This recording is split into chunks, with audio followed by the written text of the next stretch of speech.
Hi, my name is Jim Royal. Today I'm going to be reviewing a classic solo Beatle album. This one's from Ringo Starr. This is 1973's Ringo. It was released November of that year. Here's the front cover work. This shows some of the different musicians and friends that appeared on the album. This was Ringo's third solo album. He originally had attempted a standards album called Sentimental Journey in 1970, and that didn't, go over too well with the public. And then he did a country western album after that with Elvis Presley's guitarist Scotty Moore. That didn't do too well. He had two singles, 71, 72. They were top 10 hits, It Don't Come Easy and Back Off Boogaloo.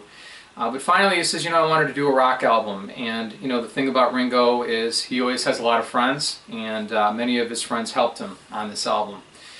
This was in my opinion, probably his best solo album that I've heard, and I'm going to tell you right now, I definitely recommend that you buy it. The album starts off with a song called I Am the Greatest. When Ringo first started doing this album, he was going to LA. He was working, he wanted to work with Richard Perry, the famed producer, hot producer at the time. Richard Perry had arranged one of his songs off of his first studio album, and said, I really want to work with him. And I'm going to tell you, Richard Perry does a great job, just as good as George Martin in my opinion as far as detail. Does a very fine A+ job. But anyway, in March of '73, Ringo had some official Beatle business. He had to go to LA, meet at Capitol Records. So he met over there. He met, the other two Beatles were with him. Paul couldn't make it because of drug bust. He wasn't allowed to go in the country. And he also had an appearance at the Grammys to make. So he got some friends together, and this is the song that has 3 of the 4 Beatles on it. You have John Lennon playing piano. John also wrote the song. You have Ringo on drums. John's also doing harmony vocal. And then you have George Harrison on guitar. And you have Billy Preston, very black musician and friend that worked with them playing organ. And he had worked with them also on Let It Be and Get Back. So it's almost, when I heard this song, initially I had heard a bootleg of this, and John is doing the lead vocal on it. There's actually 18 minutes out there, I think, on YouTube, and it's really fun. It's like, this is almost sounding like it could have been from Let It Be, and it wasn't. It was 4 years later, and there's 10 takes that they went through. Then they got the best take, and then Ringo, of course, overdubbed his vocal on it. John is talking about frustration, hey, this is sounding too much like I'm the Walrus. Come on guys, too mechanical, work on it, this is just not working the way that I want it to. John had wrote this song late 1970. It was a song that was originally about himself, lyrics dealing with, way back home in Liverpool when I was a kid, my mom told me I was great, then I was a teenager, they told me I was great, and now I'm 32 and all I want to do is boogaloo, It was a fun song, a great album opener. It has reminiscence of Billy Shears is on here, that character from Sgt. Pepper. He had some audience sounds, a lot of different effects on here, and I think it's a great way to open the album. The next song is called Have You Seen My Baby? This is a song by Randy Newman.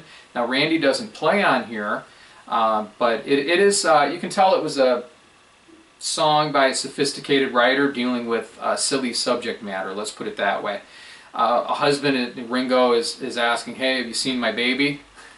The original pressing on it had it Hold On, and it's actually Have You Seen My Baby? She ran off with the milkman, hey milkman, can you bring her back when you're done, bring her back home. It's just kind of silly, but it works on a Ringo album. What's kind of also fun is you have Mark Bolan from T-Rex playing guitar on this song. Alright, the next song is called Photograph. It's a Richard Starkey, George Harrison composition. Now, who is Richard Starkey? That's actually Ringo Starr's real name. This was written in 1971 while George and Ringo were on holiday. They were sailing in Portugal. They had their wives with them.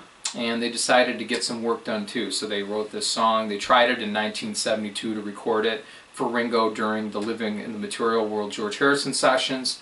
Didn't work out at that time, so then they tried it 5 months later. Richard Perry produced it, and you had a #1 song. And in my opinion, the best solo Ringo song out there. It would fit nicely on any later Beatle album. I really love it a lot. The song deals with subject matter of Ringo, either his wife left him or his girlfriend, you know, that this lost love. All he has left is this photograph of this person that he loves dearly, and he thought he would be able to go on with his life much easier than he has. It's not happening, and he misses this person dearly. Wonderful song. It was #1, and it's my favorite. Sunshine Life for me, Sail Away Raymond is the next song. It's a George Harrison song. I love it a lot. It's fun. It's kind of him in a different direction, Ringo. George is also on guitar, and then you have backup members from the band also on it. Richard Danko, Levon Helm. There's fiddle, there's banjo, there's accordion. You have Robbie Robertson helping on guitar. It sounds like, you know, a band type song because it is the band, you know, doing backup, and I like it a lot. The next song also is You're 16. It's another #1 song. This was a 1960 Johnny Burnett song, cover tune. Johnny made it popular in 1960. It was a #7 hit. Ringo made it to #1, as I said. In those days, back in '73, American Graffiti had come out, you know, talking about fast cars and those days in the late 50s and early 60s, and I think America was kind of looking back and wanted to go back, at least reminisce for a little bit. Happy Days later would come out the next year with the Fonz, and then later you would have Grease. So this is what they were doing, and what I think is kind of fun about this is it has mouth sax solo by Paul McCartney. He's playing the kazoo, actually, is what it really is. Now name another song that's popular out there that has the kazoo on it that's actually a big song. I can't, maybe you can. Alright, the next song is side 2, starts off with Oh My My. This is a top 5 hit. This was written by Ringo, and his writing partner Vinnie Poncia. He wrote a couple songs with him in these days, and some of those songs are on this album. What I think is interesting about this is a top 5 hit, which I think is remarkable. He has 2 #1s and a top 5 hit and a #2 album. Go figure. You know, and this was something that, you know, people didn't expect anything from Ringo, and he really delivered with a little help from his friends. Backing vocals from Motown artist Martha Reeves. Mary Clayton is also on there, and friends. And I just like it. Tom Scott's also throughout this album.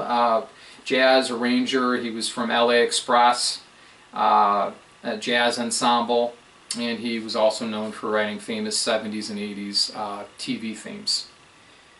Alright, Step Lightly is the next song. It's the sole writing credit for Ringo. It could have fit nicely on the White Album, in my opinion. Not a spectacular song, but I think what he's talking about is step lightly. He was having some marital problems at the time, so he's saying, hey, before you go into the next, whatever the next thing might be, step lightly. Maybe step lightly into the next love. And what I think is fun about this is it says, and I'll read it to you, featuring the dancing feet of Richard Starkey, MBE. He actually tap dances on this, which is just amazing. I think it's so much fun. Research that I read shows that he had his chauffeur with him stop at a store and pick up tap dancing shoes, and during an instrumental break you can hear him tap dancing. Alright, next song is called 6 O'Clock, and this is a song that was written by Paul McCartney and Linda McCartney. Maybe she contributed a line or two, maybe a word, I don't know. I think it was royalty issues, maybe why Paul put her on there. Anyway, she does sing backing vocals with him. He arranged the flute and the strings, and he also plays the piano and the synthesizer. I like the song a lot, I really do. Nicky Hopkins is he Nicky Hopkins on this one? He is not, but Nicky Hopkins is on other album tracks. He was on Step Lightly. Nicky Hopkins was a friend of the Beatles and the Rolling Stones and was featured on the White Album and other Rolling Stones songs.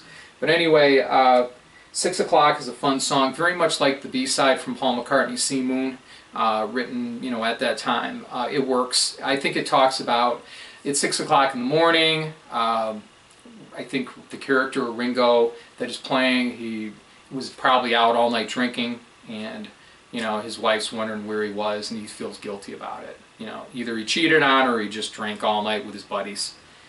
It's fun. It's a fun tune, and I think it works, and it's, you know, it works great for this album. The next song is Devil Woman.